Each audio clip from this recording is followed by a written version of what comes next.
Yeah. Okay.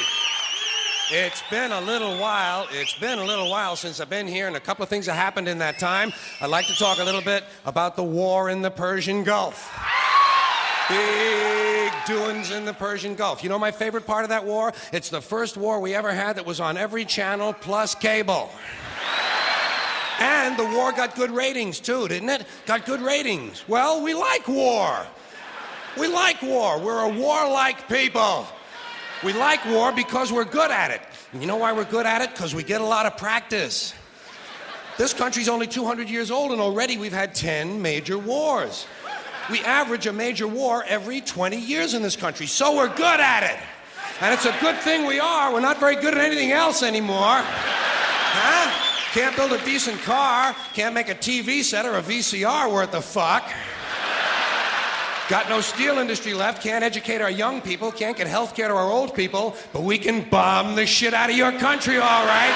Huh? We can bomb the shit out of your country, all right? Especially if your country is full of brown people. Oh, we like that, don't we? That's our hobby. That's our new job in the world, bombing brown people.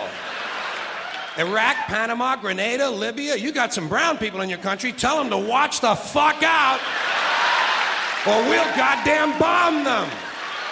Well, when's the last white people you can remember that we bombed? Can you remember the last can you remember any white people we've ever bombed? The Germans, those are the only ones, and that's only because they were trying to cut in on our action.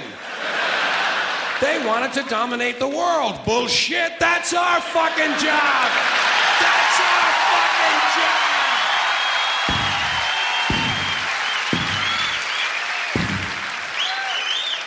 Now we only bomb brown people. Not because they're trying to cut in on our action, just because they're brown.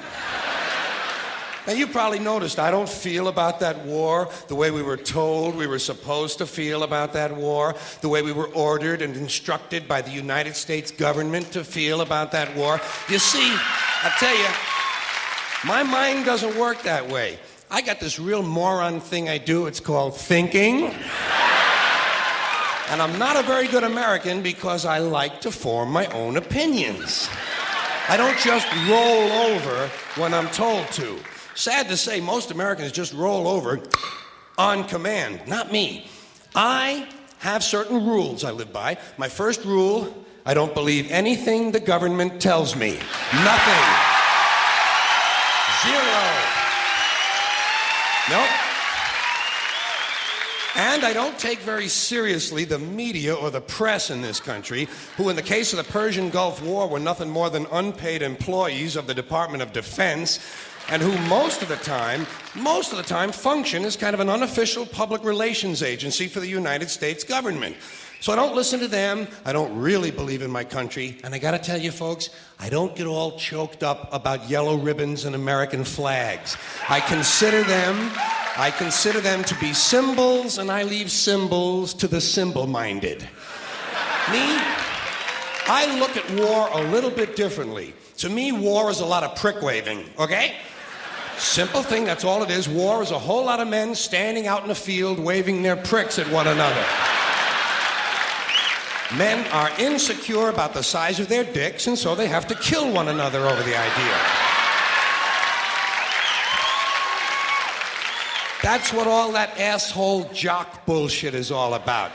That's what all that adolescent macho male posturing and strutting in bars and locker rooms is all about. It's called dick fear. Men are terrified that their pricks are inadequate, and so they have to compete with one another to feel better about themselves. And since war is the ultimate competition, basically men are killing each other in order to improve their self-esteem. You don't have to be a historian or a political scientist to see the bigger dick foreign policy theory at work. It sounds like this. What? They have bigger dicks? Bomb them! And of course, the bombs and the rockets and the bullets are all shaped like dicks. It's a subconscious need to project the penis into other people's affairs. It's called fucking with people.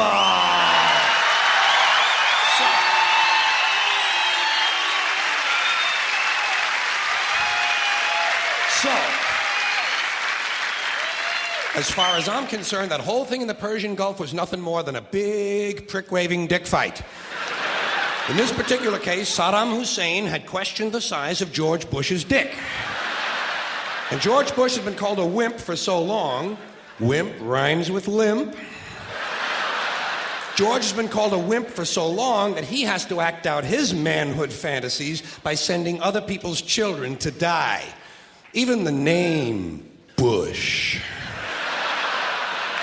Even the name Bush is related to the genitals without being the genitals. A bush is a sort of passive secondary sex characteristic. Now, if this man's name had been George Boner, well, he might have felt a little bit better about himself and we wouldn't have had any trouble over there in the first place. This whole country has a manhood problem. Big manhood problem in the USA. You can tell from the language we use. Language always gives you away. What did we do wrong in Vietnam? We pulled out. Not a very manly thing to do, is it? When you're fucking people, you gotta stay in there and fuck them good. Fuck them all the way. Fuck them till the end. Fuck them to death. Fuck them to death. Fuck them to death. Stay in there and keep fucking them until they're all dead.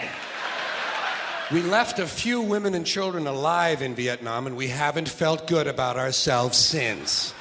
That's why in the Persian Gulf, George Bush had to say, "This will not be another Vietnam." He actually used these words. He said, "This time we're going all the way." Imagine an American president using the sexual slang of a 13-year-old to describe his foreign policy.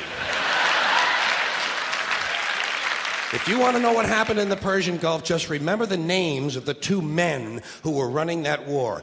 Dick Cheney and Colin Powell. Somebody got fucked in the ass.